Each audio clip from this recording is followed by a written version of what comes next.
the majority and the minority leaders to join me in a procession to invite His Excellency the President and His Excellency the Vice President to the House.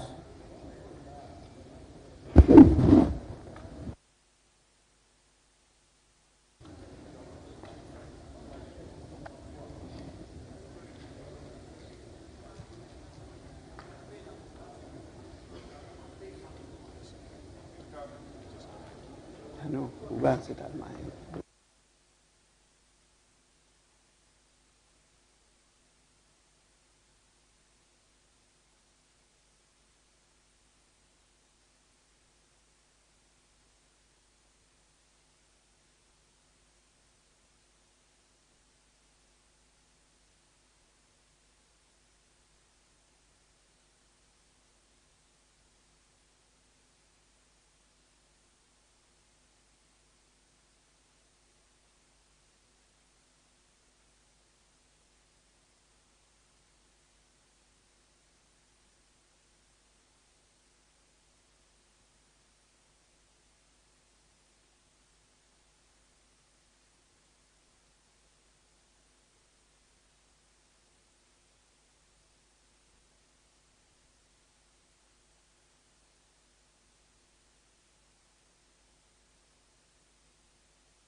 Hey.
Mr. President, Inspection over.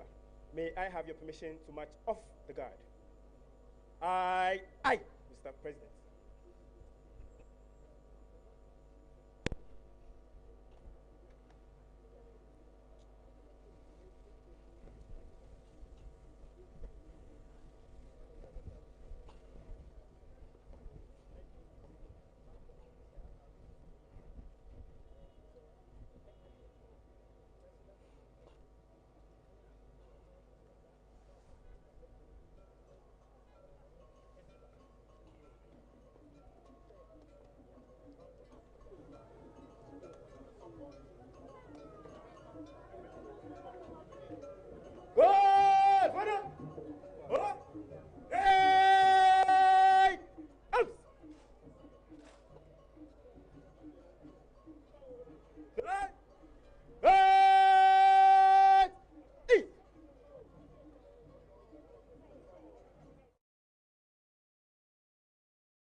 I never saw this coming.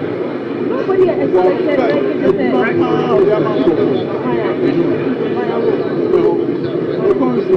no unemployment. They are waiting. I'm going to make it.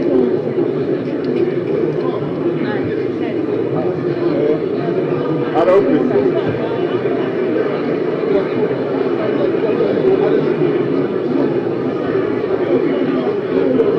and Ryan, but I don't know. You look at how for 12 years.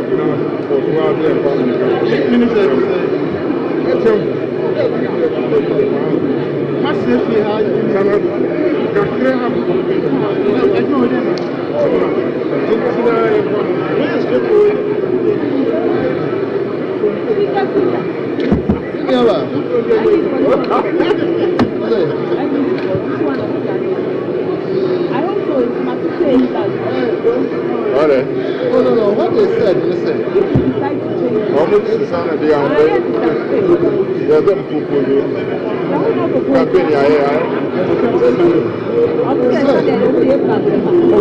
anything else? No, the one thing you never go. Yes, one thing you never go.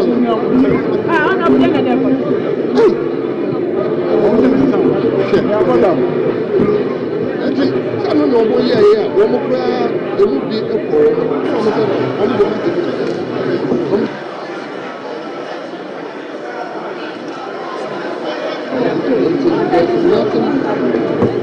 there's nothing direct here, but there's a what I'm saying is that, but we'll be and he's very good with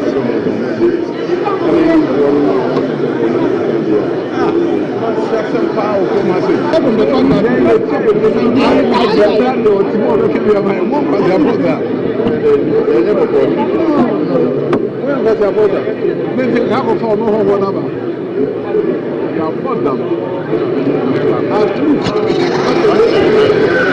One day with your money and I come for Kaka. What need you from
Honorable members,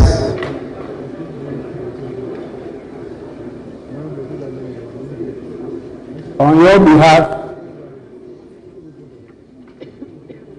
I want to warmly welcome His Excellency Nana DANKWA AKUFO, President of the Republic of Ghana,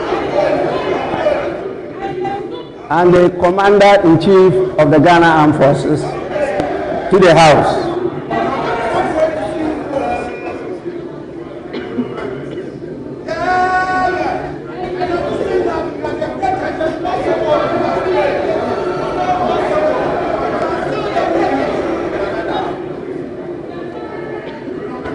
Before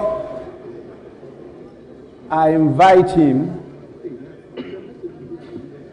to perform a very important constitutional duty, kindly allow me to acknowledge the presence of the following people.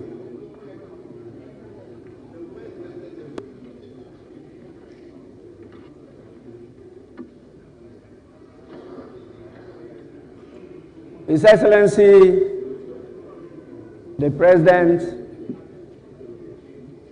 is ably supported in the performance of this duty by His Excellency the Vice President, His Excellency Mahmoudou Bawumia,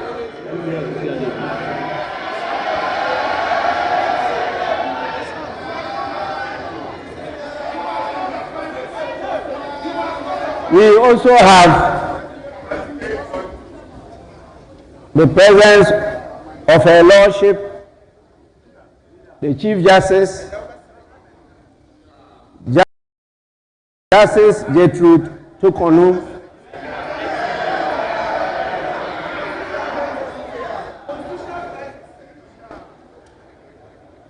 and for sure we have the presence of the spouse and His Excellency the Vice President is with his better half, the spouse, Her Excellency Samira Bawumia.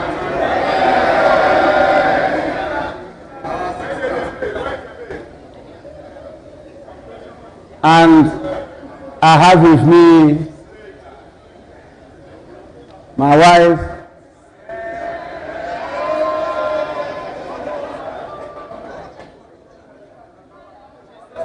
the Left Honorable Madam Alice Ajua Yunus.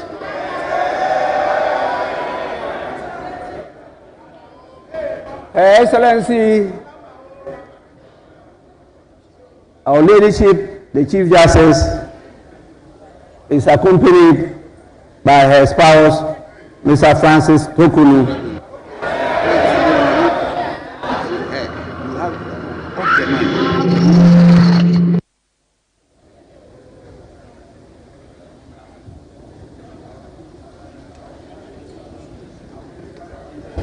We also have with us the Chief of Staff, Honorable Akusia Fema Osei Opare.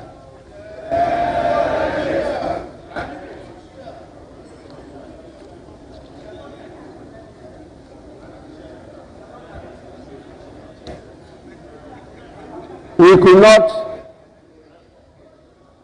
be joined by the chairperson of the Council of State, by his ably represented by our own veteran politician, lawyer, the person of Mr. Sam Okudzeto, Senior Advocate of Ghana.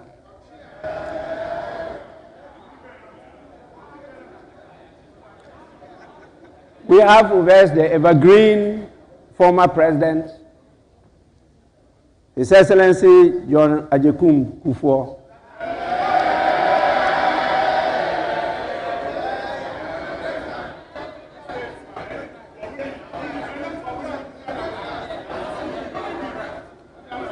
It's very important on your behalf.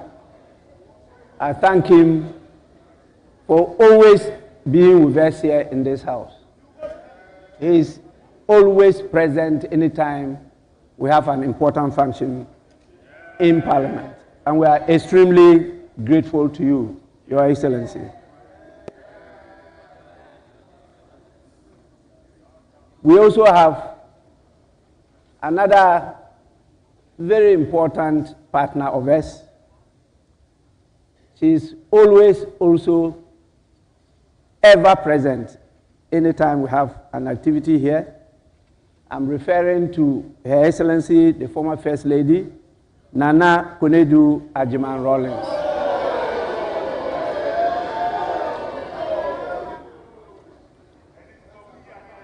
And we have with us here almost all members of the diplomatic corps that are here with us, and definitely you can see them at the important visitors public gallery. The heads of the various security services are all here with us, and we have a number of chiefs and queen mothers present in this house.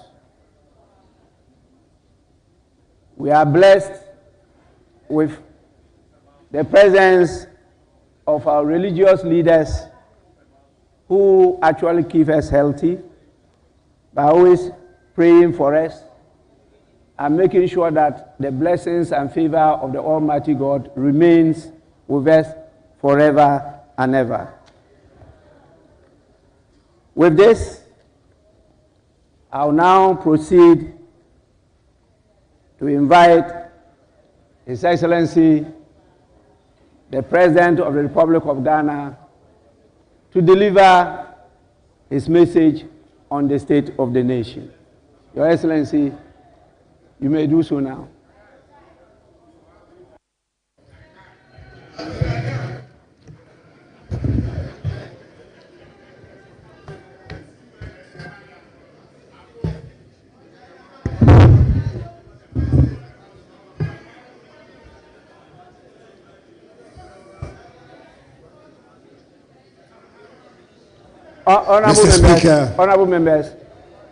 Honorable members, please.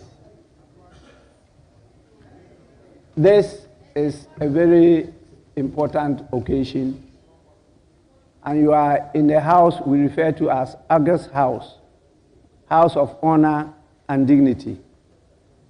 We expect nothing apart from honorable behavior from you, and please, let's listen to His Excellency in absolute silence. I thank all of you for your compliance. Mr. Speaker, it's my constitutionally mandated period as President of our country nears its very end. I come before this august House to perform my last official public duty. I'm grateful for the opportunity to give an accounting of my time in office, spell out the highlights of the state of our nation, and place on record the Ghana I'm handing over to my successor. In accordance with protocol and convention, it is good to see that my wife, First Lady Rebecca Akufo-Addo, Vice President Mahamadou Bawumia, Second Lady Samira Bawumia, the spouse of Mr. Speaker, Mrs. Alice Ajua Jonas Bagbin, Chief Justice Gertrude Tokunu and spouse, and justices of the Supreme Court, the representative of the chairperson, Mr. Sam Okujeto, and members of the Council of State, Chief of Staff at the Office of the President, the Honorable Akusia Frima Oseo Parry, and officials of the Presidency, Secretary to the Cabinet, Ambassador Mercy Deborah Karakari, Chief of Defense Staff of the Armed Forces, Lieutenant General Thomas Opong Pipra, the Inspector General of Police, Dr. George AKUFO Dampare, and the various service chiefs are all present. The Speaker, the House is also duly honored by the welcome attendance of the former President of the Republic, John Agyekum Kufuor, former First Lady Nana Konadu Agyeman-Rawlings, and the Dean and members of the Diplomatic Corps. Mr. Speaker, before I commence my message on the state of the nation, I want to put on record that I am deeply saddened by the devastating fire at Kantomanto Market, which took place yesterday, and has left many traders and their livelihoods in ruins. My thoughts and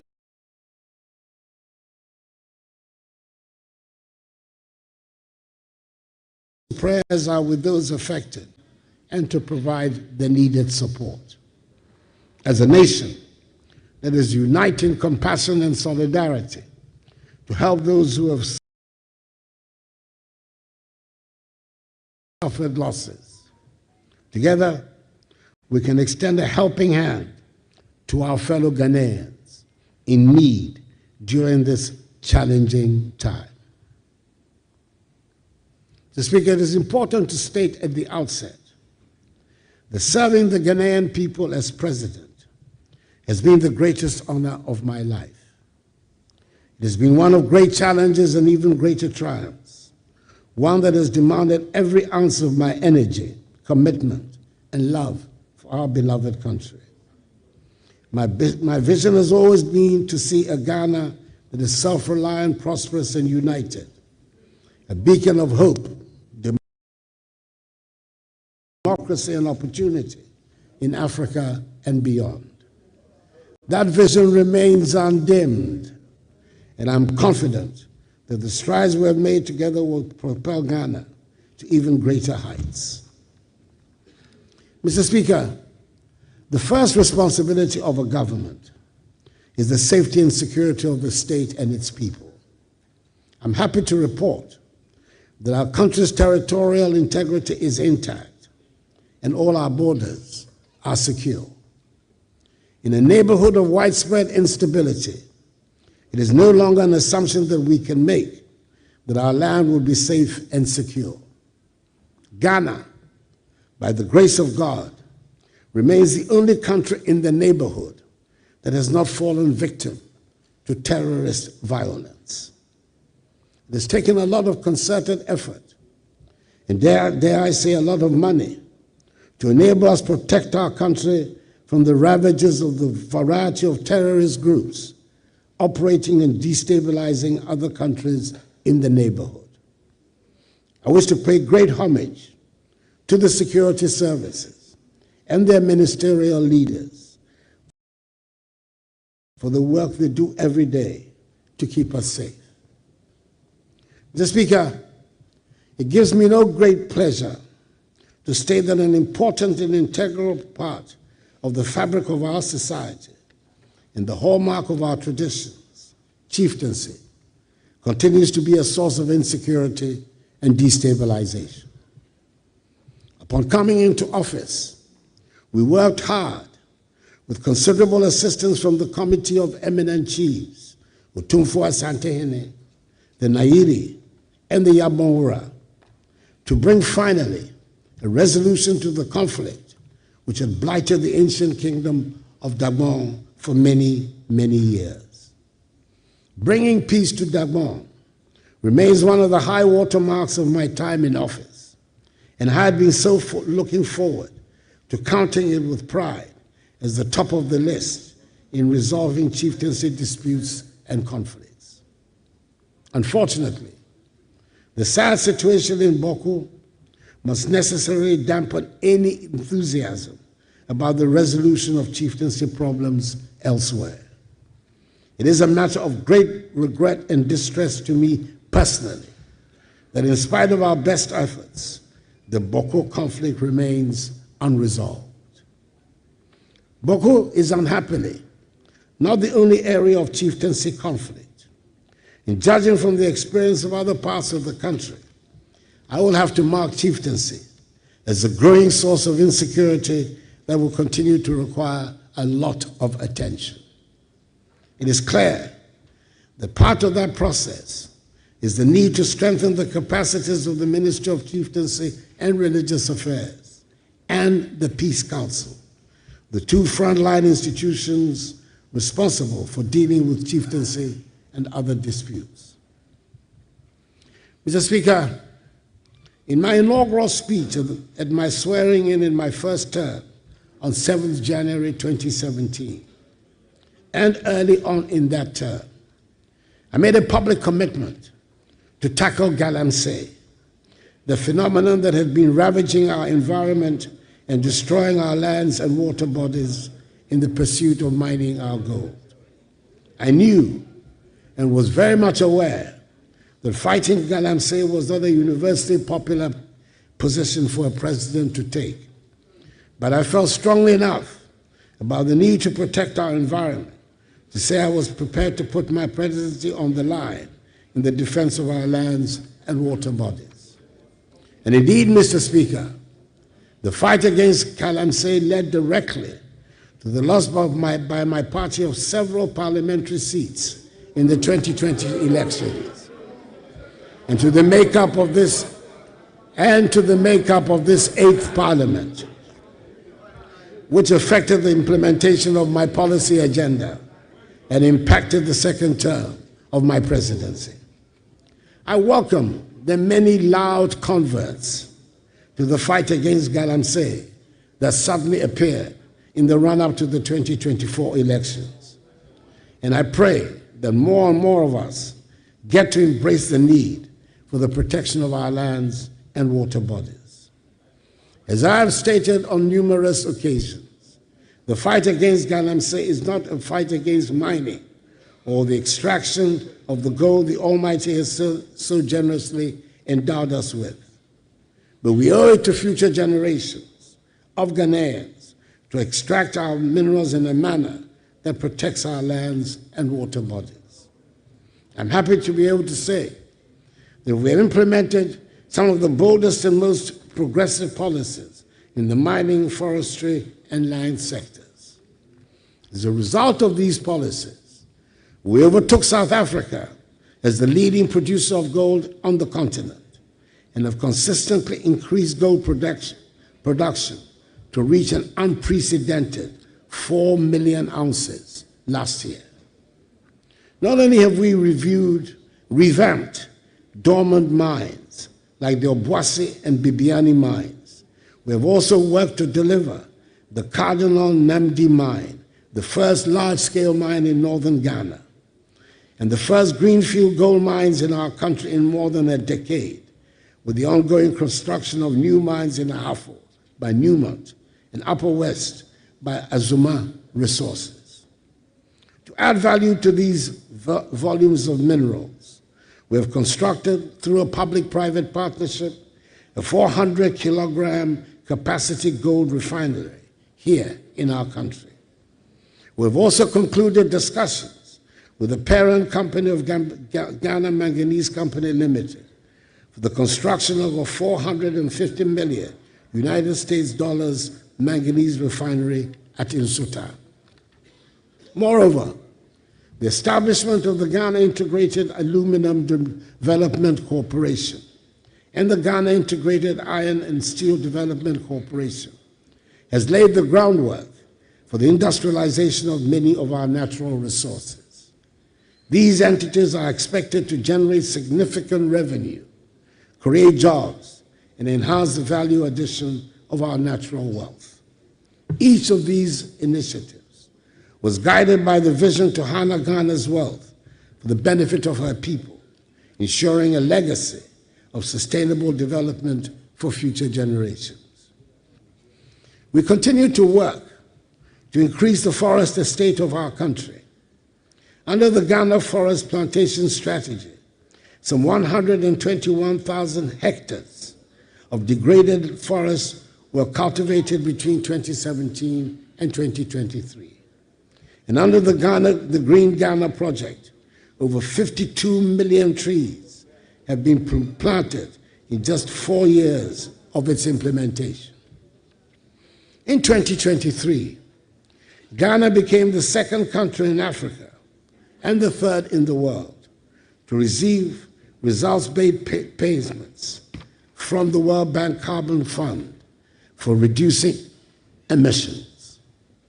Under the Ghana Cocoa Red Plus program, we have also completed all the necessary steps under the voluntary partnership agreement with the European Union. And effective June this year, Ghana will become the first African country and the second globally to issue forest law enforcement, government, and trade licenses.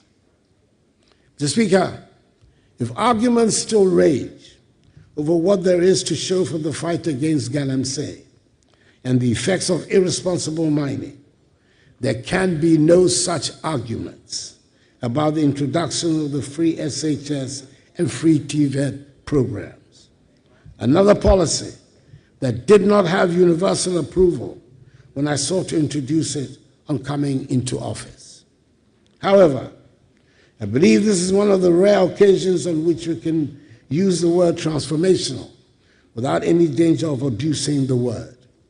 We have transformed education, and there can never be a reversal,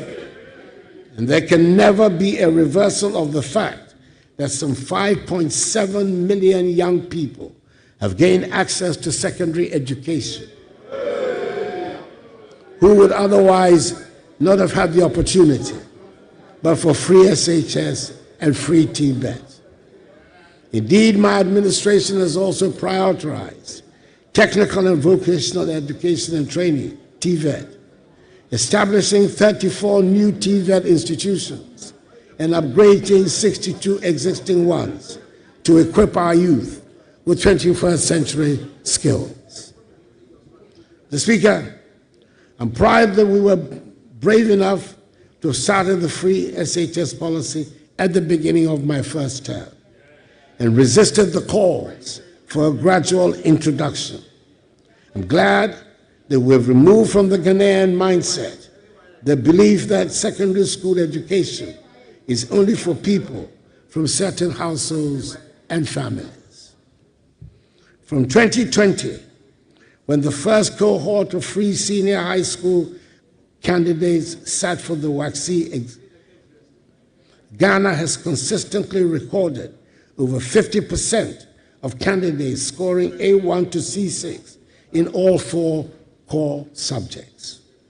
This marks a stark improvement compared to the years prior, particularly the period when pass rates in core subjects were largely below 50%.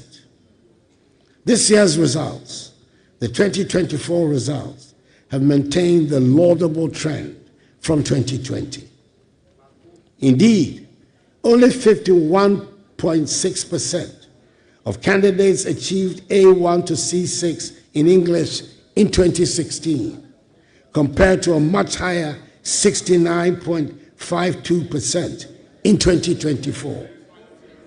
For integrated science, the pass rate improved from 48.35% in 2016 to 58.77% in 2024. Mathematics demonstrated the most dramatic progress, rising from a mere 33.12% pass rate in 2016 to an impressive 66.86% in 2024. Social studies followed a similar trend, improving from 54% 54.55% in 2016 to 71.53% in 2024. Moreover, the 2023 WACC results stand out as the best in the history of the examination.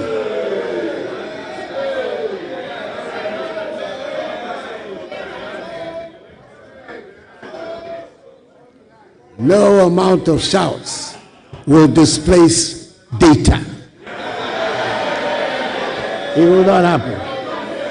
The data is there.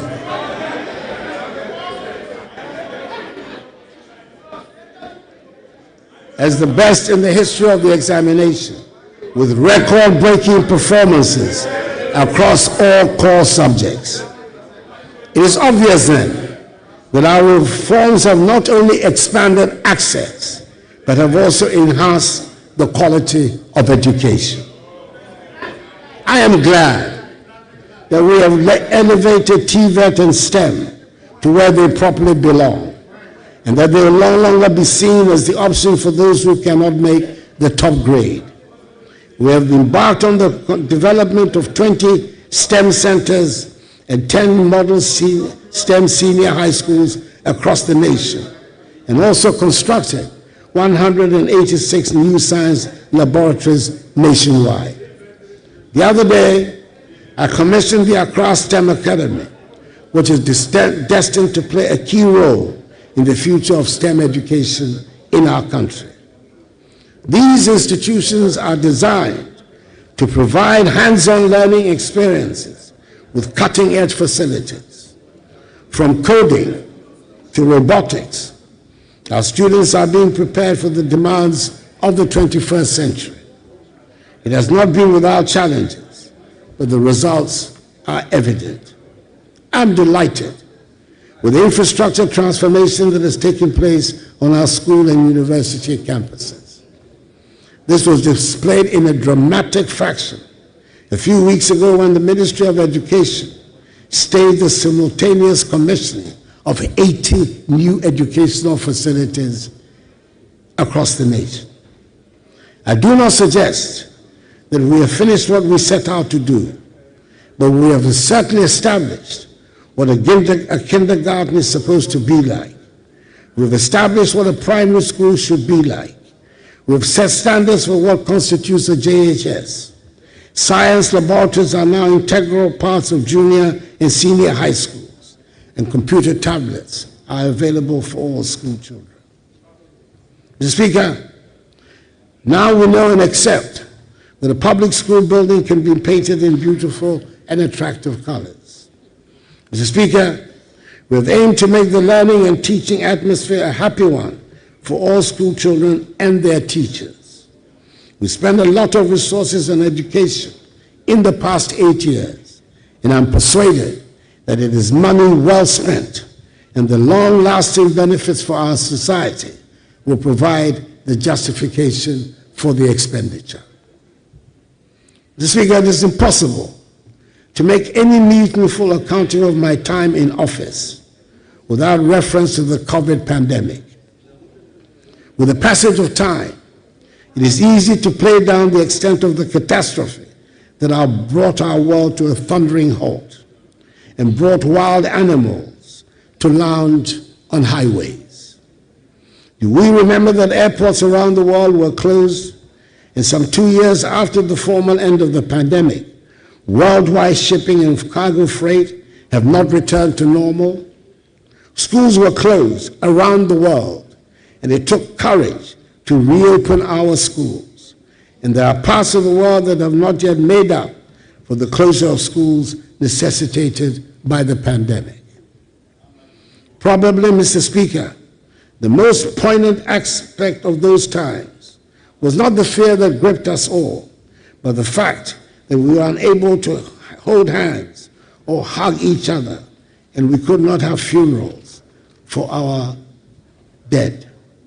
It is worth emphasizing the point that with the help of the Ghanaian people and the guidance of the Almighty, we managed the pandemic in our country to the admiration of the whole world. Indeed, during the COVID-19 pandemic, Ghana emerged as a leader in Africa, managing the crisis with a balanced approach that prioritized lives and livelihoods. We were among the first countries on the continent to secure vaccines and roll out a comprehensive vaccination program. The establishment of our own vaccine manufacturing facility under the supervision of the National Vaccine Institute, a body created by Act of Parliament in collaboration with international partners, is a testament to our resolve to build resilience in our healthcare system. In the spirit of transparency and accountability, a parliamentary audit was conducted on the accounts relating to COVID-19 expenditures, reflecting my government's attachment to accountability and the effective stewardship of public resources during a time of crisis. However, the consequences of the COVID-19 upheavals on all aspects of our lives have gone way beyond what anyone could have imagined, and we're still dealing with the effects on the economy. But let me first deal briefly with the effects on the health sector.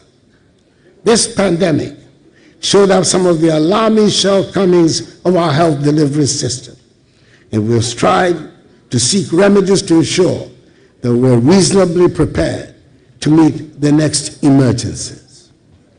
The most important intervention is the Agenda 111 project we have embarked upon that aims to place a hospital in every district.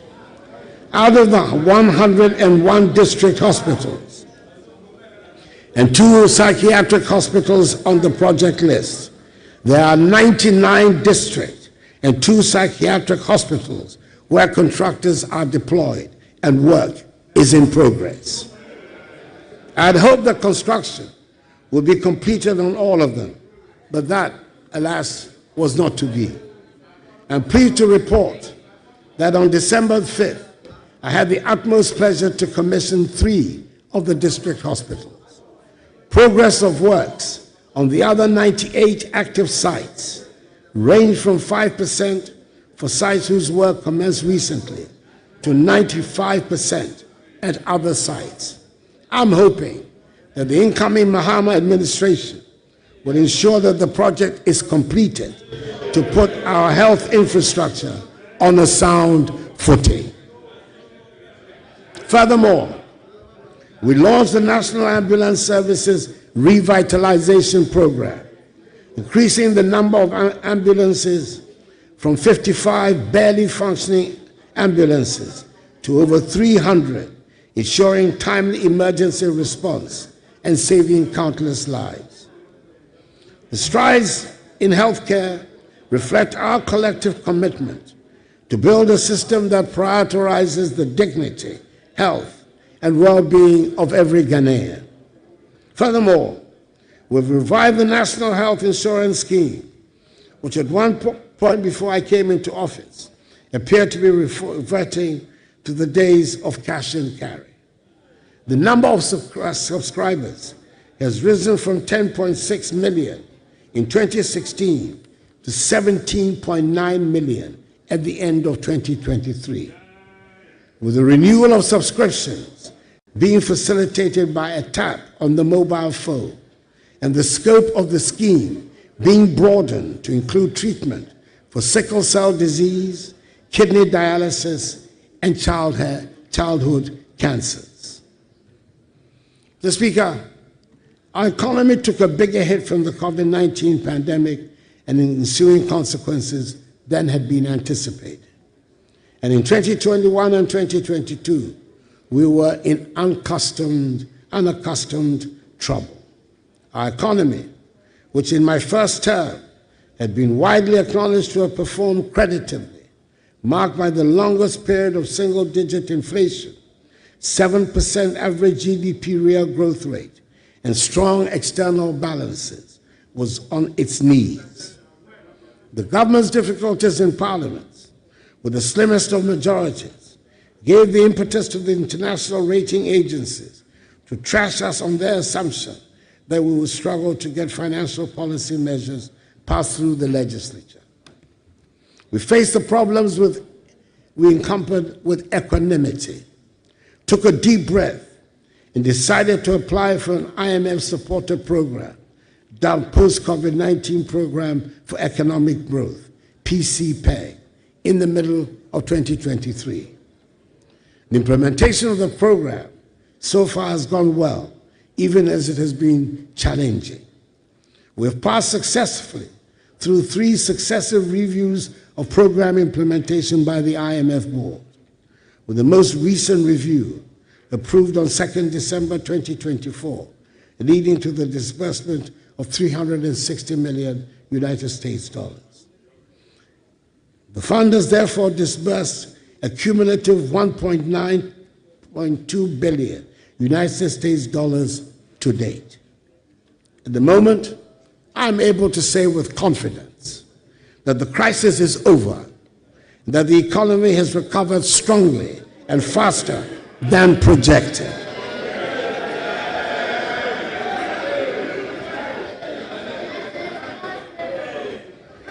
In order for me to be able to make this assertion, I must make reference to the debt restructuring exercise.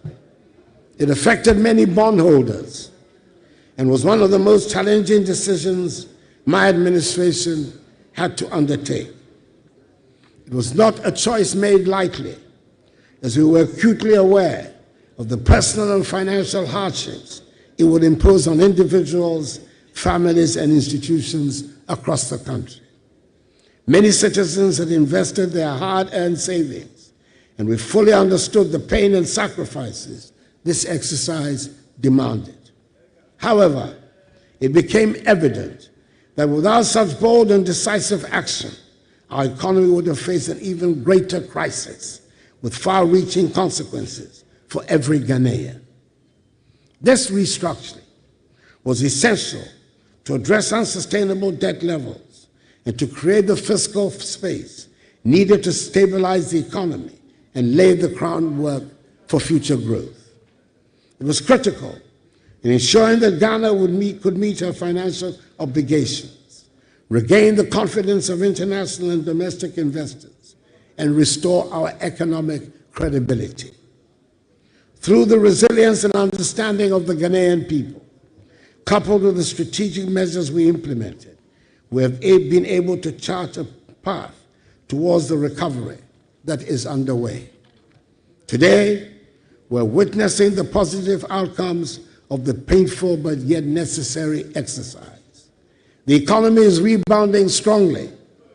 Our fiscal position is more stable, and our debt sustainability has significantly improved.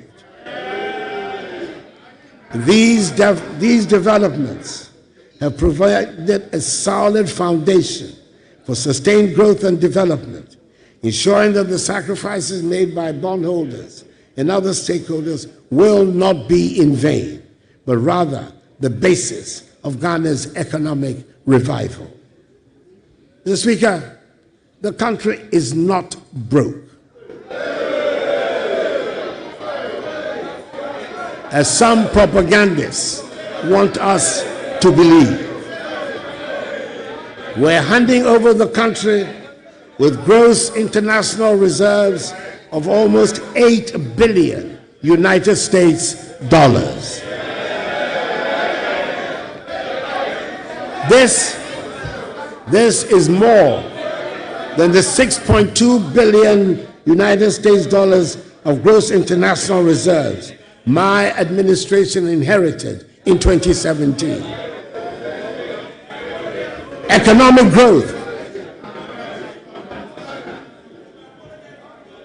The noise will not shut out the statistics. And I intend to put the statistics on the record of Hansard, no matter the amount of noise.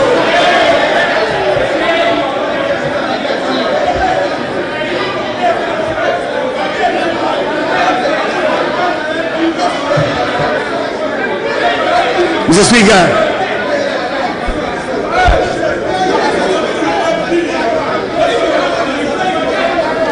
Mr. Speaker, economic growth. Honorable members, the level of interruption is high. Please, honorable members,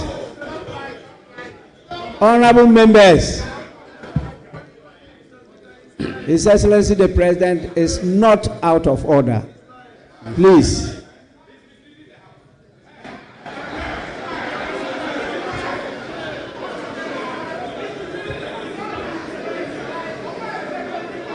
Honorable members, your statistics might be different from his, but that doesn't mean he's misleading the House.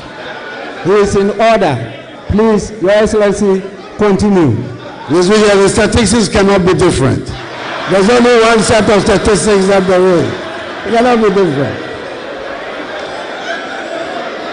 Your Excellency, truth is indivisible. Truth is indivisible. Is one and one only. Your Excellency, thank you very much.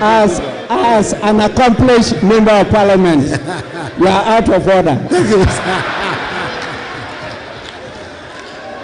Mr. Speaker. Economic growth has also returned to the pre-COVID trajectory with an impressive growth rate, rising from 4.8% in the first quarter of 2024, 7% in the second quarter, and 7.2% in the third quarter. It is projected that this year will be 6.3%, significantly higher than the 3.4% my administration inherited in 2017.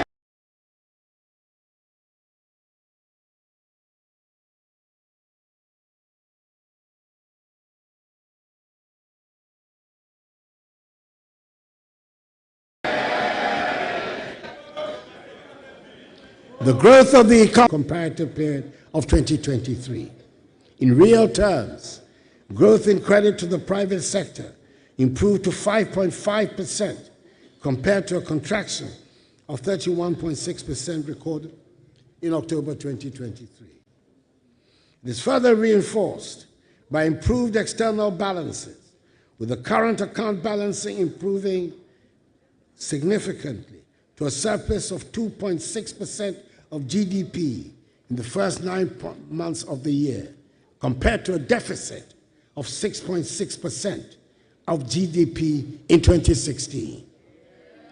In much the same way, the trade balance has improved and stands at a surplus of 3.85 billion United States dollars, compared with a deficit of 1.8 billion United States dollars in 2016. Headline inflation, which stood at 23% in November, is still very high, but this is coming down from 54% recorded in December 2022, following the effects of COVID-19 and other global economic pressures. Encouragingly, food prices have also begun to decline, bringing some relief to households and contributing to a reduction in the overall cost of living. Government has implemented significant measures to address the hardships that accompanied the economic difficulties. These include increased budgetary allocations towards the school feeding program, the capitation grant, the National Health Insurance Scheme, and the Livelihood Empowered Against Poverty program, LEAP. The stock of public and publicly guaranteed debt increased during the economic difficulties.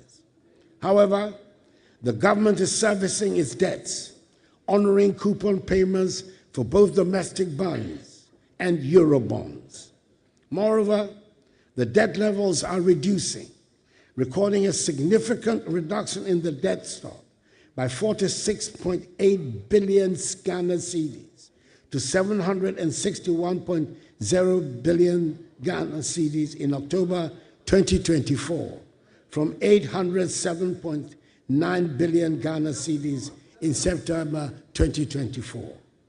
The public debt to GDP ratio, therefore, reduced from 79.2% in September 2024 to 74.6% in October 2024. This is expected to reduce further to 55% of GDP in net present value terms, a level that restores Ghana's debt sustainability. It is hoped that the new government will continue with the policies being implemented to achieve the debt sustainability target. I'm happy to inform the House that today, 3rd January 2025, my government will honor coupon payments to our Eurobond holders amounting to $346 million United States dollars. We cannot afford to default on our debt repayments. That's advice that I want to give to the incoming finance minister. These achievements demonstrate our firm commitment to the policies, structural reforms, and program objectives and targets under the program. Let me at this juncture state unequivocally that the banking sector cleanup undertaken by my administration was an act of necessity, not of vendetta. It was a bold and decisive intervention to safeguard the strength and integrity of Ghana's financial system. The illegalities and irregularities perpetuated by the affected banks and financial institutions are well documented and indisputable. These practices threaten the very foundation of our banking sector and jeopardize the hard-earned savings of millions of Ghanaians. Our actions ensure that not a single depositor lost their money, an unprecedented achievement in financial crisis management. Today, the results are there for all to see. A more robust, stable, and resilient banking sector capable of driving economic growth and supporting the aspirations of our people. It was a necessary decision to restore public confidence and secure the future of Ghana's financial sector. Mr. Speaker, my government recognized at the very outset that the fight against corruption required more than rhetoric. It demanded systemic, sustained, and strategic action.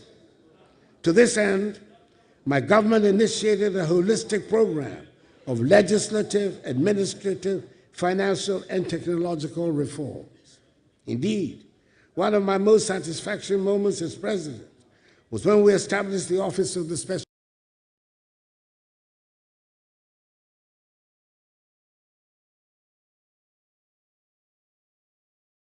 determination to tackle corruption head-on.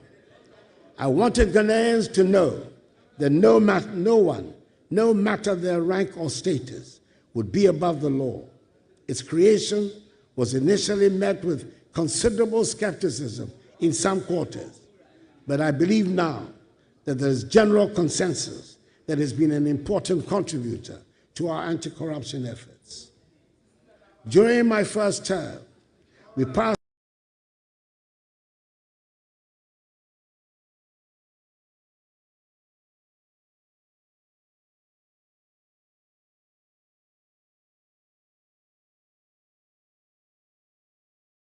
(2020) and elevated corruption from a misdemeanor to a felony, with harsher penalties of 12 to 25 years of imprisonment. We also enacted key laws such as the Fiscal Responsibility Act, the Revenue Administration Amendment Act, and the Anti-Money Laundering Act, all of which have strengthened our institutional framework to combat corruption and ensure accountability. We ensured that all allegations of corruption leveled against appointees were duly investigated by independent institutions of state, which generally dismiss them as unfounded. Budgetary support Budgetary support for accountability institutions has also witnessed unprecedented increases. For instance, from 2017 to 2023, SHRAG's budget increased by 99%, Parliament's by 100%, the Office of the Attorney General by 162%, the Audit Service by 258%, and the police by 274%. These investments reflect my administration's commitment to empowering these institutions to discharge their mandates effectively, which means that the tools needed to exact accountability from all public office holders, including those of my own government, have been considerably sharpened. The application of these tools, whilst respecting as it should due process and the rule of law, however, should pose no problem, no fears for any honest public office holder. I remember the early days of these reforms when skepticism abounded. People asked, will this really make a difference? Today, the numbers speak for themselves. The Auditor General's report for 2023 showed a reduction of 5.2 billion cedis in financial irregularities, a 32% drop from the previous year. My speak, you're not listening to me. You're not listening to me. I've just explained to you. From the previous year, I just said so. Listen, open your ears and listen to me. Mr. Speaker, my government has undertaken impressive reforms to strengthen Ghana's judiciary, enhancing both capacity and accessibility. Key achievements include addressing court infrastructure challenges with the construction of 100 courthouses, 90 of which have been completed and are operational, making it the biggest single infrastructural intervention for the judiciary in our nation's history. The establishment of the Court of Appeal complex in Kumasi, along with 20 townhouses and a guest house for justices in the northern sector, now enables appeals from 11 regions to be handled locally, reducing delays in justice delivery. Additionally, the implementation of the e-justice system has digitized case management and streamlined processes, solidifying the judiciary's role as a bulwark of Ghana's democracy and development. Moreover, the Law House, a modern facility for the Office of the Attorney General, has now been completed. Mr. Speaker,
Honorable members, please.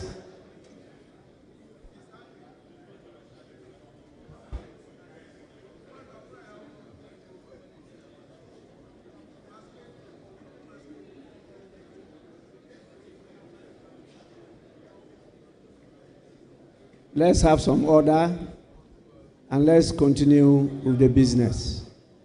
Your Excellency, you may do so now. Thank you very much, Mr. Speaker. Apologize for that. Mr. Speaker, as I was saying, infrastructure development has been a cornerstone of this administration. The construction and rehabilitation of over 12,000 kilometers of roads have improved connectivity and reduced travel times. These projects have not only facilitated trade, but also enhanced access to essential services.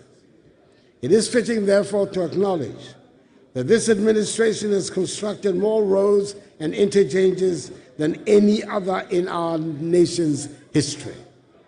In the Greater Accra region alone, we have completed the Pokwase Interchange, Tema Motorway Interchange Phase 1, Obechebi-Lamte Interchange Phase 1, the East Legon Underpass, and recently, the Flower Pot Interchange. Beyond Accra, we have also delivered the first ever interchanges in the Eastern region at Sohum and in the Northern region at Tamale. Each of these projects tells a story of commitment, foresight, and a Ghana that is continuously moving forward. There are 14 additional interchanges currently underway across Ghana, each at different stages of completion. In Greater Accra, we're building interchanges at Obechebi-Lamte Interchange Phase 2, Nungwa, Ajingrano, Bone Barrier, Pram Pram, Dawenya, Savannah, and Tema Motorway Phase 2. In the Ashanti region, ongoing projects include the Swami Interchange Phase 1, Anumanje, Makro, Magazine New Road, Ebusiakura and Abrepo, as well as the PTC Interchange in Takoradi in the Western region. These projects represent the scale of our ambition, a commitment to excellence and growth that knows no limits. Mr. Speaker, in aviation, we have expanded airports, including the construction of the Yakubu Tali International Airport in Tamale, the Prempeh I International Airport in Kumasi, the rehabilitation of the Sunyani Airport in Sunyani, and the completion of the Ho Airport in Ho.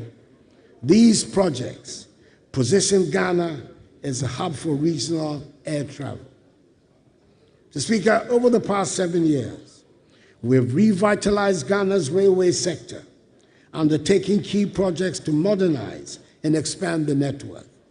Notable achievements include the rehabilitation of the 66-kilometer narrow-gauge Western Line from Kojokrom to Takwa, the construction of a 22-kilometer standard-gauge line between Kojokrom and Manso, and securing funding to extend the Western Line from Manso to Huni Valley, connecting to the port of Takoradi. Additionally, a 6-kilometer standard-gauge line in Kumasi is underway, and the Tema Mpakadan line has been completed. Progress of the Ghana-Burkina Faso Railway Project further underscores efforts to enhance regional trade and integration. Mr. Speaker, we have made some good strides in improving the housing sector. Over the period, we built 1,070 affordable houses and broke ground for an additional 800 in the Greater Accra region. We've also established the National Home Ownership Fund, which is delivering 534 homes in Tema Community 22. We delivered the 1,000 homes to the security services and are delivering 600 homes for public servants through the Bungalow Redevelopment Program. Mr. Speaker, the transport sector has also seen the deployment of electric buses in major cities, reducing carbon emissions, and aligning with our climate change commitments. These advancements signal Ghana's commitment to building a sustainable transport infrastructure for the future. Behind every completed road and bridge is the story of lives transformed, farmers reaching markets, students accessing schools, and families connected. Mr. Speaker, my government has prioritized the modernization of Ghana's maritime infrastructure, with the Takoradi Harbour standing as a shining example of this commitment. The port has been transformed into a world-class facility, enhancing its capacity to meet the demands of modern trade and of the oil and gas industry. In November 2024, I commissioned the state-of-the-art oil and gas services terminal, a $100 million investment, which serves as a hub for oil field operators, logistics service providers, and other key players in the energy sector. Additionally, I launched a dry bulk terminal and the Atlantic Services Container Terminal, diversifying the port's capabilities and solidifying its role as a critical player in regional and international commerce. We've also begun the processes for the construction of another modern port at Kita. These efforts are positioning Ghana as a leading logistics and shipping hub in Africa, creating jobs, boosting investor confidence, and ensuring sustainable economic growth for our nation. Mr. Speaker, agriculture remains the backbone of our economy, and our investments in this sector have been transformative. Through the distribution of over 2.7 million bags of fertilizers and improved seedlings, we have increased crop yields and enhanced food security. For example, maize production increased by 110%, rice by 48%, and soybean by 150% between 2017 and 2023. The establishment of 140 agricultural mechanization centers and the rehabilitation of irrigation schemes have modernized farming practices and reduced dependence on rain-fed agriculture. The establishment of warehouse facilities under the One District, One House initiative has also helped reduce post-harvest losses by 30%. The net effect of these policies is that our agricultural GDP growth rate rose significantly from 2.7% in 2016 to an average of 5.7% in 2023. Our cocoa sector has also witnessed remarkable improvements, with productivity increasing from an average of 450 kilograms per hectare to 800 kilograms per hectare, making Ghana a leader in sustainable cocoa production. The living income differential policy, a policy agreed to by President Alassane Ouattara of Cote d'Ivoire and myself, under the aegis of the Strategic Partnership Agreement between our two countries, which is a fixed premium of 400 United States dollars per ton, added to the selling price of cocoa beans, irrespective of fluctuations in market prices, ensure that our hard-working cocoa farmers receive a fairer share of the global value chain, indeed, receiving the highest prices in the history of the cocoa industry in Ghana. We were told by the minority leader on the campaign trail and in the presence of the now president-elect that my successor will increase the price per bag of cocoa from the current 3,100 cedis to 6,000 cedis.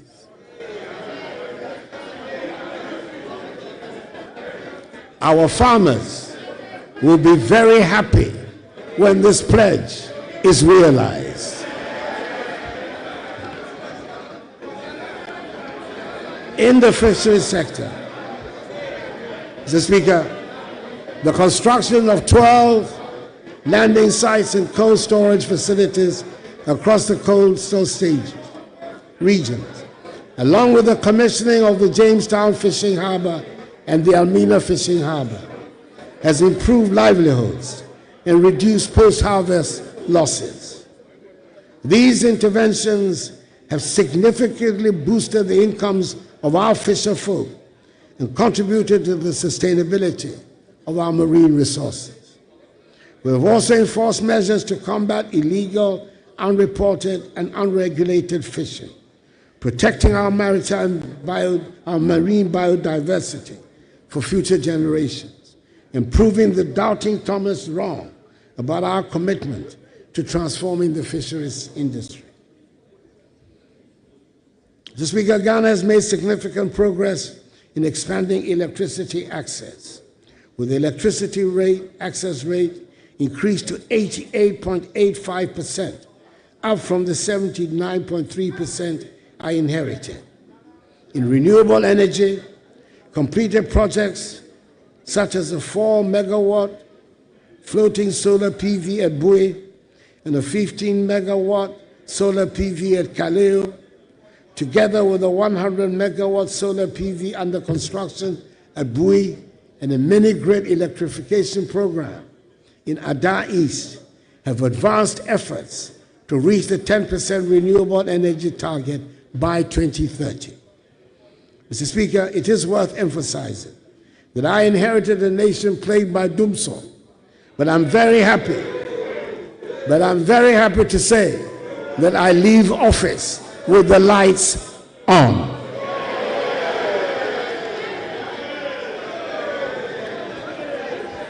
This achievement did not come without its challenges. When my administration assumed office, we inherited an energy sector legacy debt of $2.5 billion United States dollars.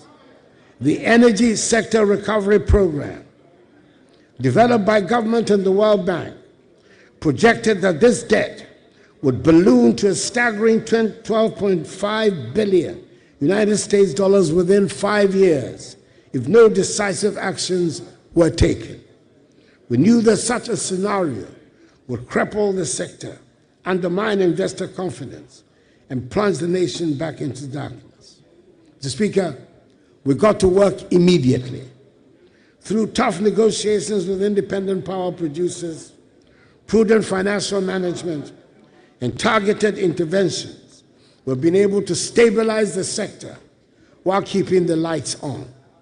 I'm pleased to report that we've kept the energy sector legacy debt to $2.5 billion, the same level we inherited, and have averted the $12.5 billion debt scenario, despite the rising costs of energy production and the global economic challenges that have unfolded during my tenure.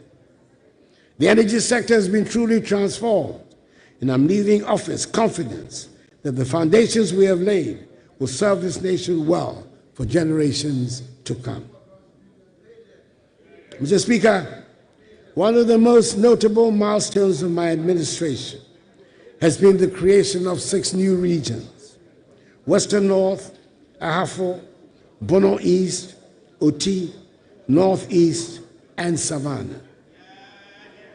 This historic achievement responded to decades of passionate advocacy by local communities for a governance structure that brings development closer to the people. Today, these regions stand as evidence of our commitment to equitable development, with enhanced access to public services, infrastructure, and economic opportunities for millions of Ghanaians. Additionally, my administration championed a bold vision for local governance by advocating for the election of Metropolitan, Municipal, and District Chief Executives, MMDCEs. Though the process was unfortunately aborted, I remain hopeful that in the not-too-distant future, this vision will become a reality.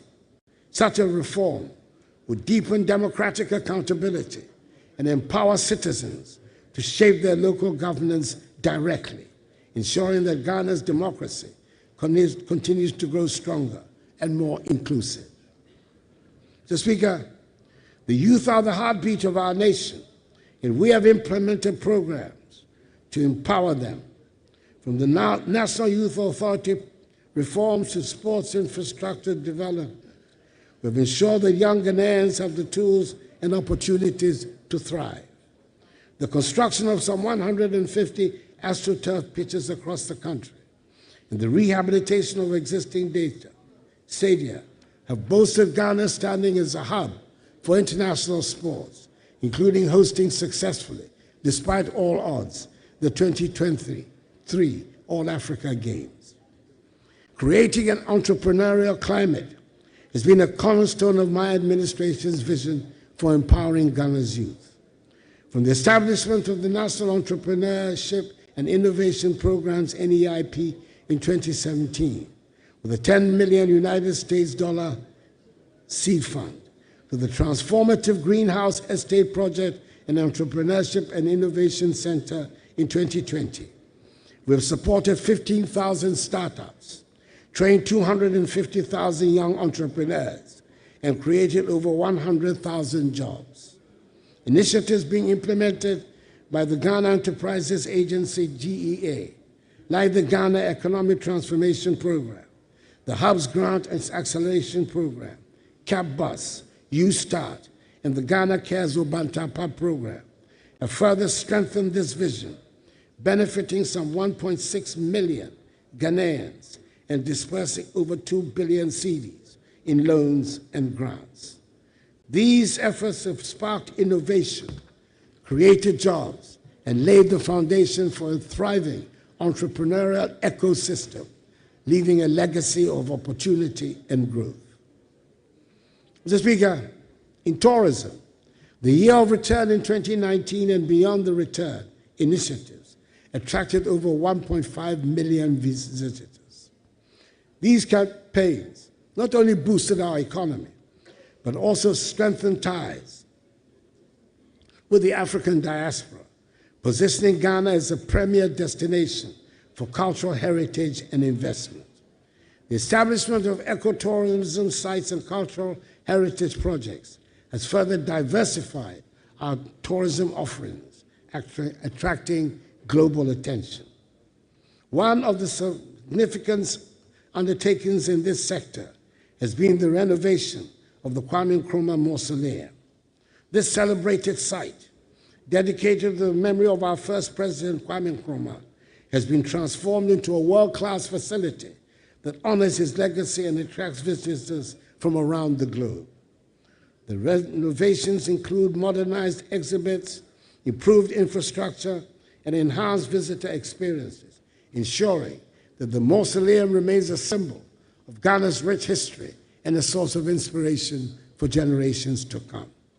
As visitors walk through the mausoleum, they are reminded of the sacrifices and vision that built the foundations of our nation.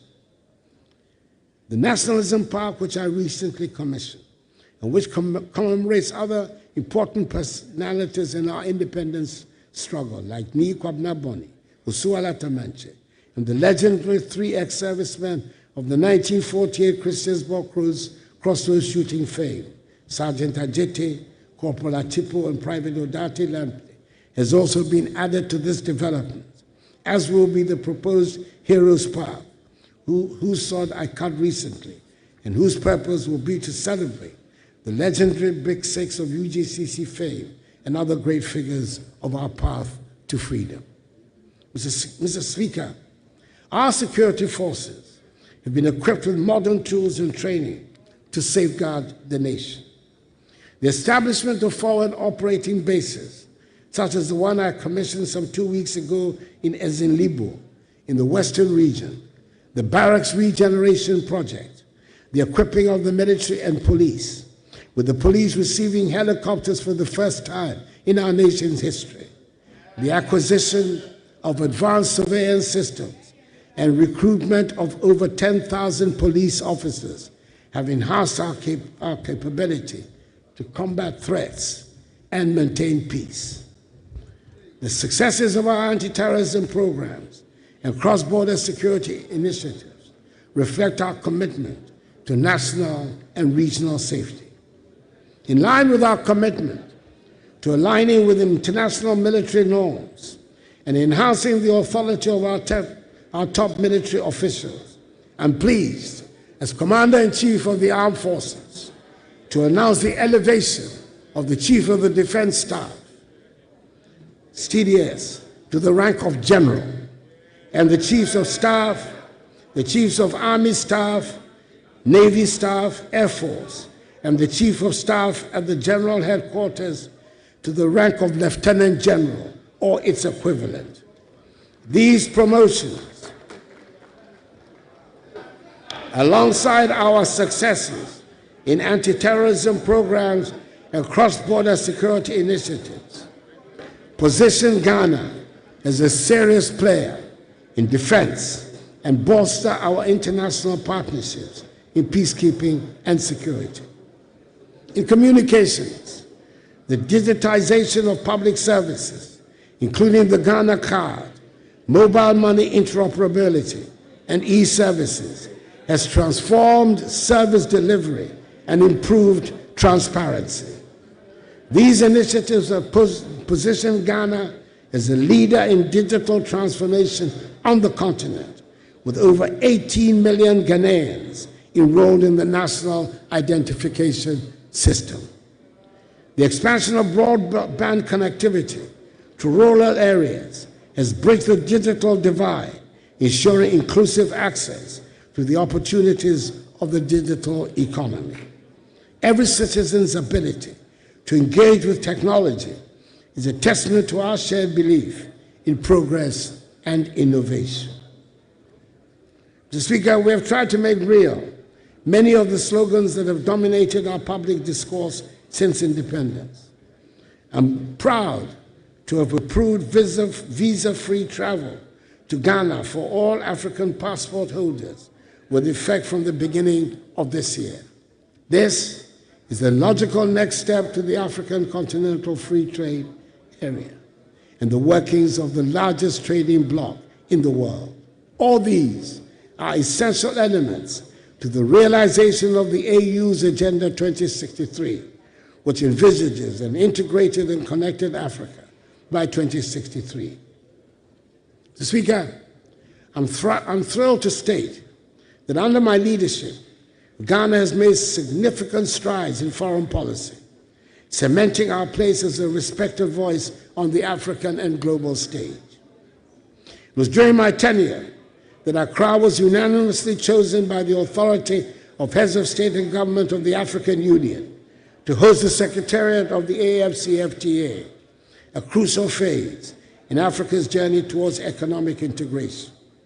We also secured Accra as host city of the Climate Vulnerable Forum Secretariat, a grouping of 56 countries, reaffirming Ghana's commitment to leading the fight against climate change for vulnerable nations. As chair of ECOWAS for 2 successive terms, I had the privilege of guiding our region through challenges of political instability and economic recovery. Furthermore, Ghana secured a non-permanent seat on the United Nations Security Council for 2 years, allowing us to contribute meaningfully to global peace and security at a time of unparalleled changes.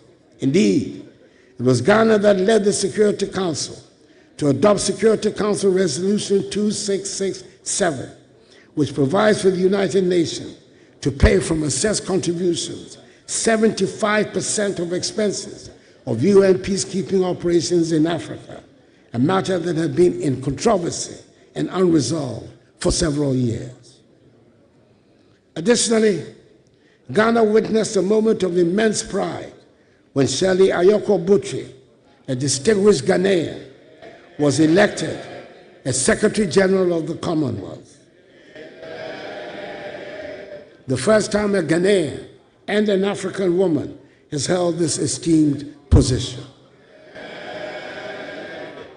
I hope the House will join me to extend hearty congratulations to our Foreign Minister, Honorable Shirley Ayoko Botry.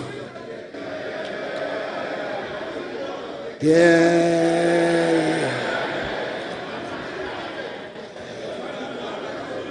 It is a prestigious position, and I'm sure she'll be a successful Secretary General, and bring honor to Ghana. Another feather in the cap of Ghana's recent foreign policy has been the attainment this year of full membership of l'Organisation Internationale de la Francophonie, OIF, of which we have been an associate member for some 18 years.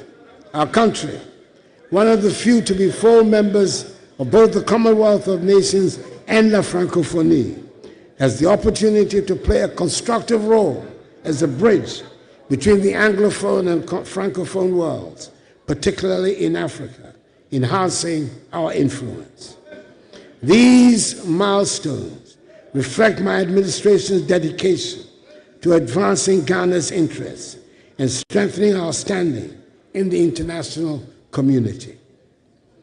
Mr. Speaker, there is a subject that continues to attract a lot of public discussion, and that is the call by some for a review of the 1992 Constitution, under which we have operated in this Fourth Republic for the past 32 years. Mr. Speaker, there is no perfect constitution anywhere in the world, and with all its shortcomings, I would say that this constitution has served us well. It has provided the platform for the longest period of uninterrupted, stable, constitutional democratic governance in our history. A constitution does not cure the irritations of the democratic process. There's no constitution that will satisfy the desires of those who do not believe in the democratic process. I would suggest that in the approach to the calls for a constitutional review, we should be guided by the old saying, festine lente, the Latin adage for hasten slowly. In this spirit, I'll be forwarding the document prepared and submitted to me by the Constitution Review Consultative Committee on proposals for the review of the Constitution, along with the concerns and suggestions raised, to the President-elect for his consideration as he prepares to assume the responsibilities of leadership. Mr. Speaker, elections are the main planks of the democratic structure. We have just had the 9th set of elections since 1992. The losing presidential candidate called the winner to congratulate him and made a public concession 14 hours after the close of polls, which it is widely agreed were conducted in a competent, free, and fair manner. I doubt there are many such examples anywhere in the world. Yes, we should condemn the outbreaks of violence that followed, and the assumption some had that because a presidential candidate had conceded defeat, the winning party should feel emboldened to cause mayhem. It appeared at one stage that the outbursts of violence would overwhelm the police, who, in my view, need to re-examine rapidly their methods for containing such incidents in the future. I say so without prejudice to the excellent job they did in supervising the electoral process itself. I'm hoping that we will soon reach the stage where the unnecessary tensions that are simulated to accompany our elections will disappear, and elections will become simply something that we do, and do without a fuss and with flair.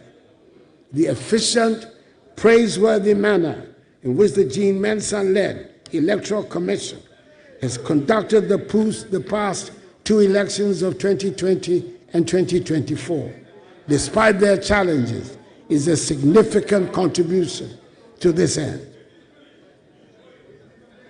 Mr. Speaker, I would like to take the opportunity of this august podium to congratulate again my friend, with whom I came into Parliament together for the first time in 1997, President-elect John Mahani Mahama.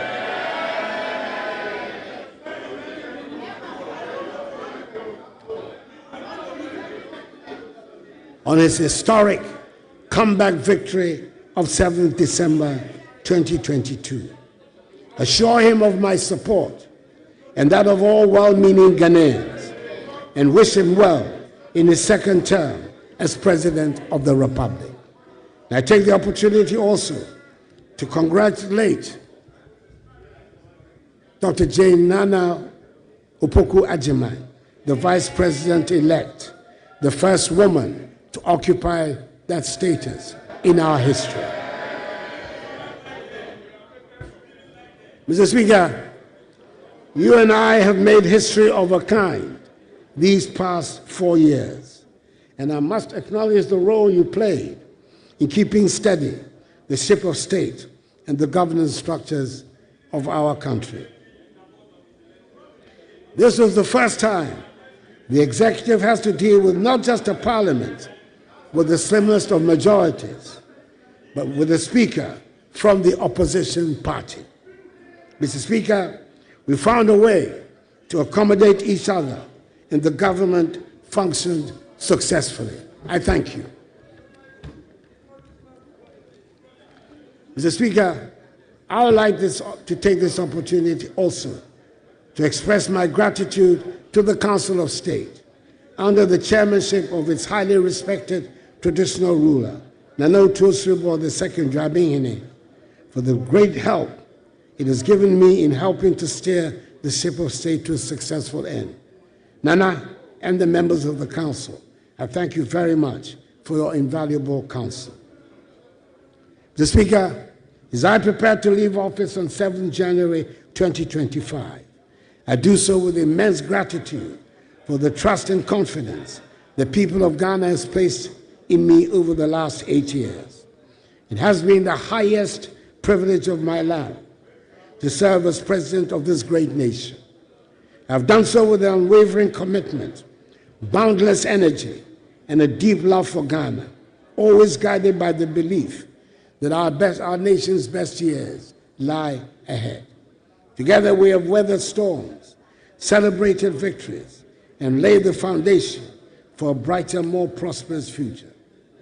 Reflecting on this journey, I'm filled with pride for what we have accomplished, from the transformative policies in education and healthcare, to the strides in agriculture, digitalization, energy, governance, infrastructure, industry, and trade. These achievements are not mine alone. They also belong to every Ghanaian who has contributed to the collective effort of nation building. We have demonstrated that through unity, resilience, and determination, we can overcome even the greatest challenges. I'm confident that the progress we have made will inspire future generations to dream bigger, aim higher, and achieve more for our beloved Ghana. Mr. Speaker, as I take my final vow, I do so in the certain knowledge that our nation will go from strength to strength, and that freedom and justice has taken hold forever in our body politic. Mr. Speaker, I'm happy to hand over a Ghana that is safe, secure, united, and firmly rooted in her attachment to democratic principles and respect for the rule of law.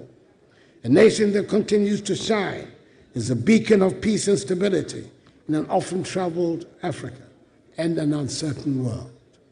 I leave behind a Ghana that is thriving, one that has navigated significant global challenges with remarkable tenacity, whose economy is steadily rebounding, and whose institutions are operating effectively.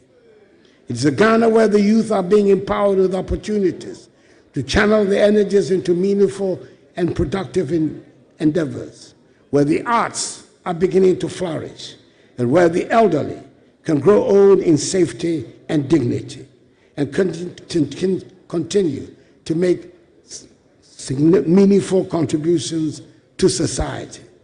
I leave behind, Mr. Speaker, a Ghana that is working. Mr. Speaker, honorable members, I thank you for your attention.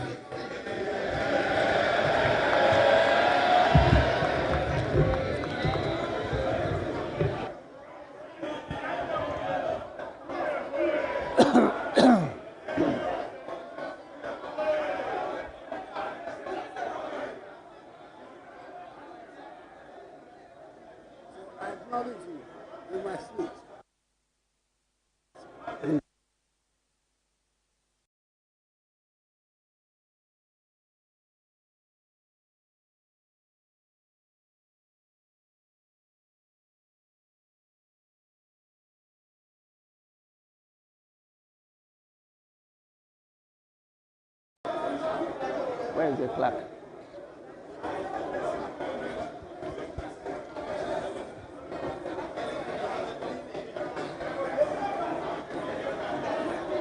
Yes.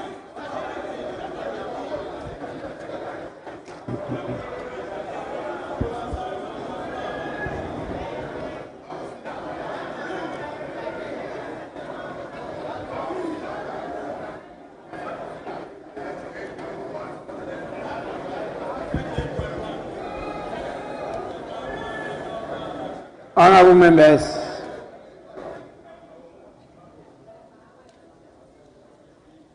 on your behalf, I, with all humility, convey the gratitude of the Parliament of Ghana to His Excellency the President for the message.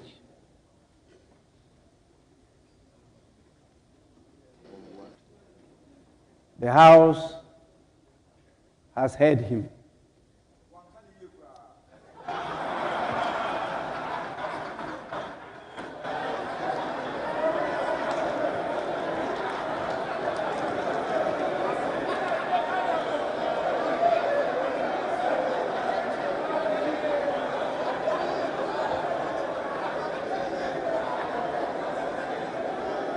Honorable members,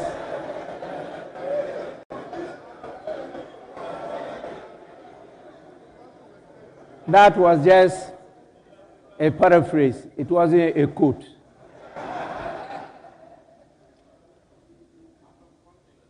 The quote is, "Minkani ye kra."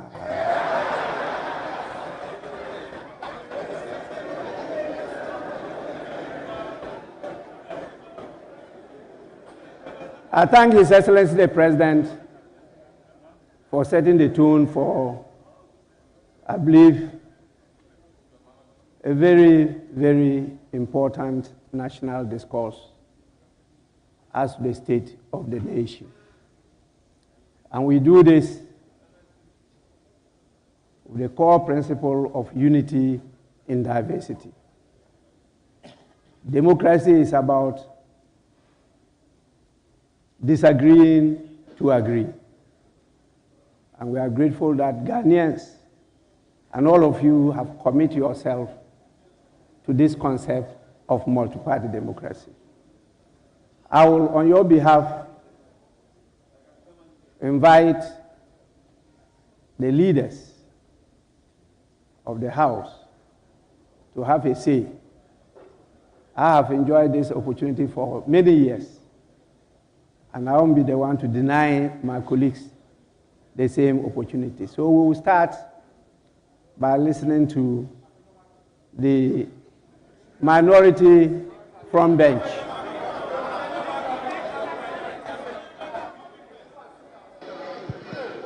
Thank you, Right Honourable Speaker.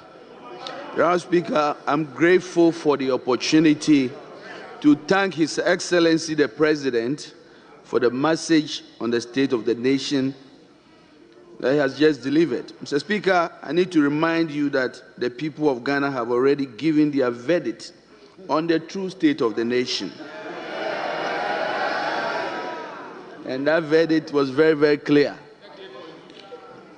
Economic hardship, huge debt overhang, high youth unemployment, hopelessness, and more. And you are thanking him for this. We have come to the end of the road for what has been undoubtedly the worst government under the Fourth Republic. Right Honourable Speaker, this abysmal record was confirmed on December 7th when the people of Ghana returned the most overwhelming and emphatic vote of rejection of any government ever witnessed under the Fourth Republic.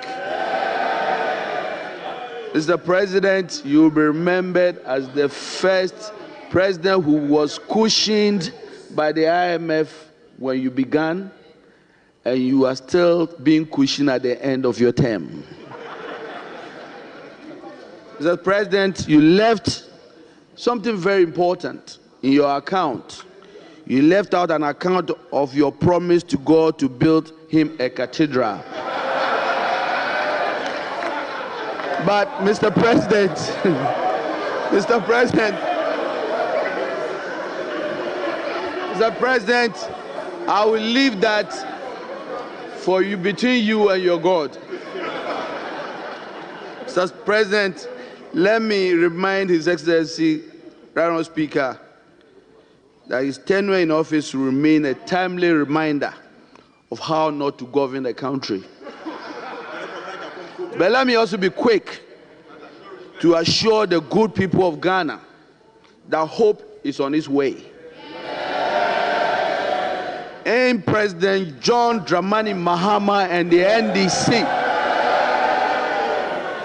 we can once again glean a brighter future from the throes of despair. Together we will work hard to lift ourselves from this historic low and reclaim our place, our glory as the Black Star of Africa once again. Fellow Ghanaians, we are comforted and strengthened by the following words of Scripture. And I'm quoting Exodus chapter 14, verse 13. And I quote, "And Moses said unto the people, Fear you not, stand still, and see the salvation of the Lord, which he will show you today. For the Egyptians whom you have seen today, you shall see them no more." Bye-bye, Mr. President. It is finished. With that, Mr. Speaker, I thank you very much.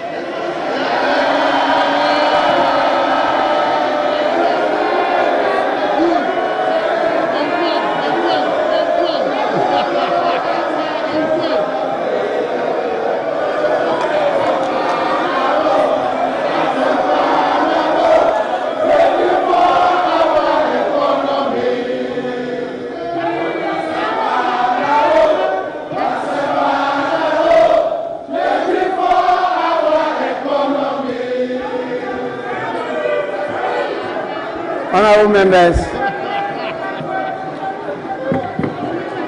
honorable members, honorable members, I have taken note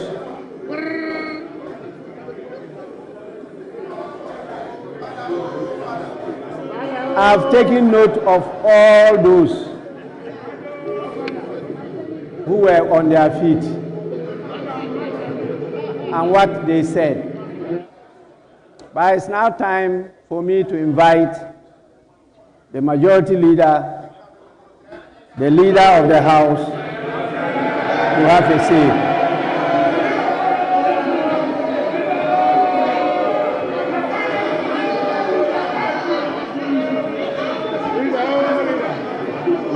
Mr. Speaker,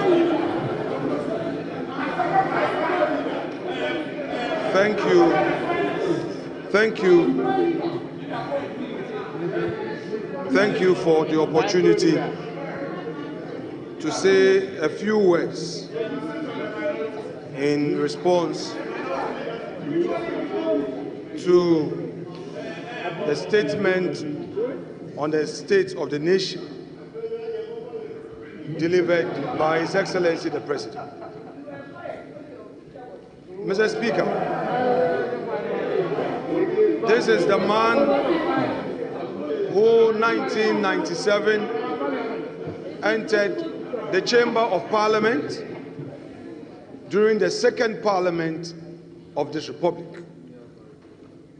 He inspired the youth of this country through his advocacy. Hansa testifies of his great work in the chamber of this House. Then, as students, we sat at the gallery to observe and to take inspiration from him. Mr. Speaker, through resilience, through firmness of conviction, he tried over and over again and made it to the presidency.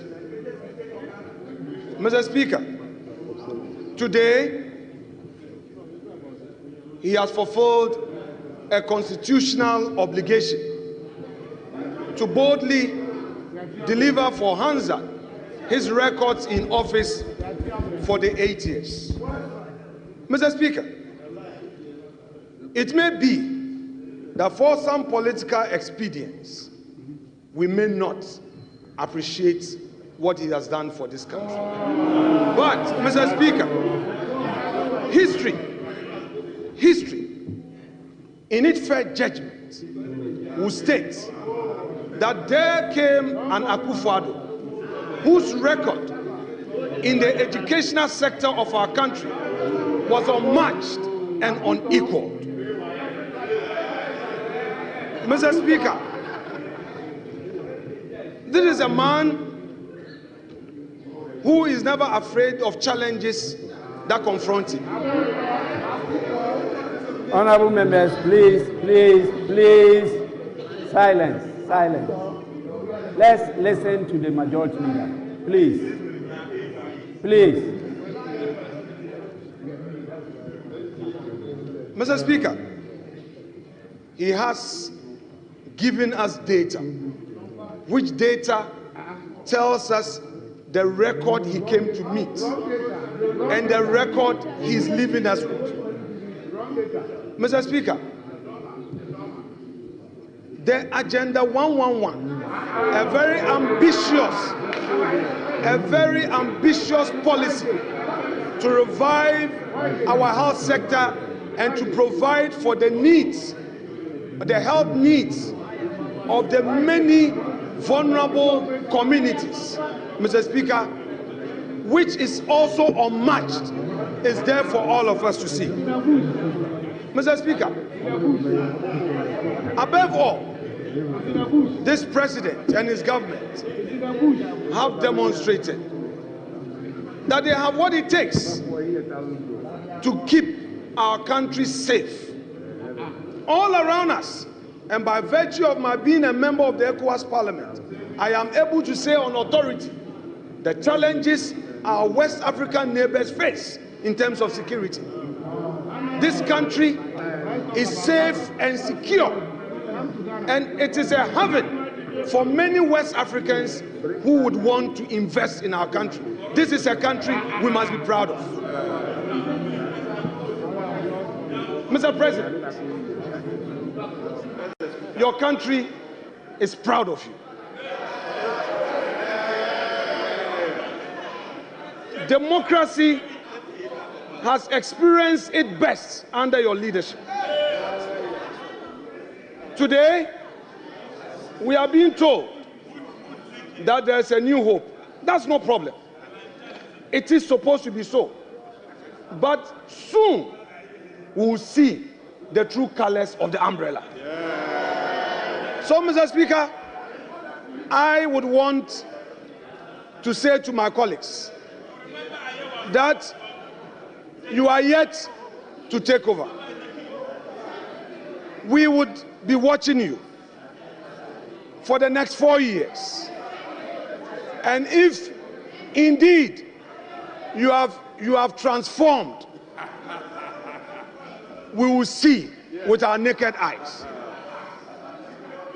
This is a government that came into office and faced major challenge which confronted the world all over, but demonstrated resilience.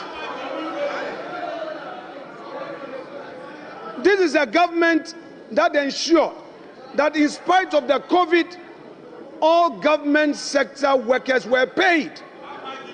This is a government that kept the lights on. This is a government that ensured that over 5.7 million Ghanaians had access to education. And Mr. Speaker, I would want to relate to this issue of free SHS. It took the grace of God for me to complete secondary education because my mom could not afford, my stepdad could not afford. It took the grace of God. And I know there were many Ghanaians who could not afford free SHS. and because could not afford secondary education and had to stay at home.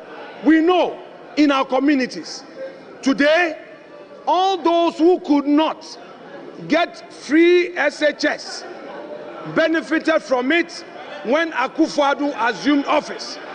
Mr. Speaker,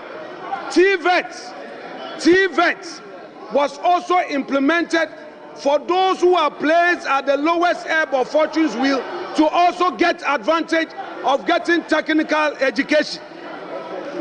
This is it.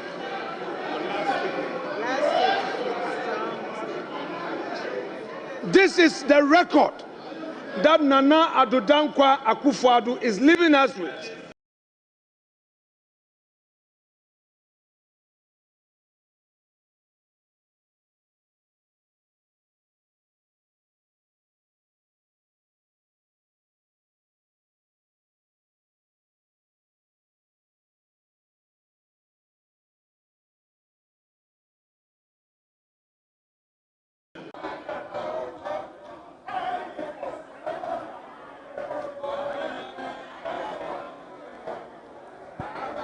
Honorable members,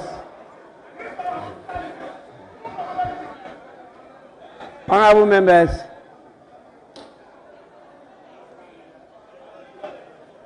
honorable members, please, let's be guided by the lessons of the wise saying that if you want to go fast, you go alone. But if you want to go further, you go together.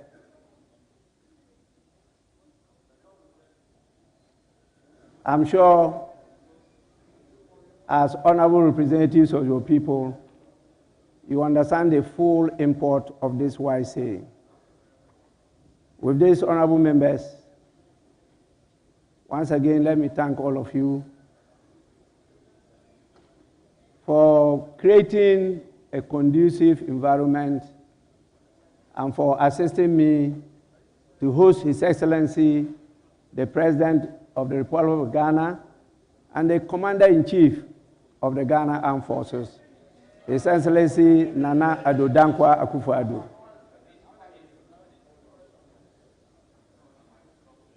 We will now proceed to do what is expected of us, and that is to adjourn the sitting for today. Honorable members, the House stands adjourned till tomorrow. You don't want to come to work?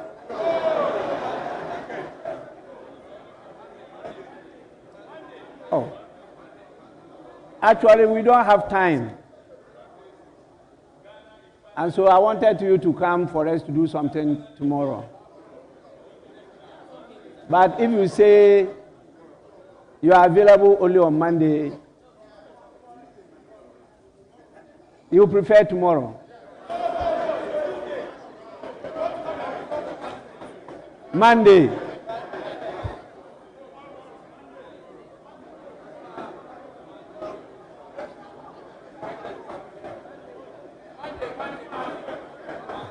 Honorable members, I get the sense of the House and will accordingly adjourn to Monday at 10 in the forenoon. The House is accordingly adjourned.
You will go around with him.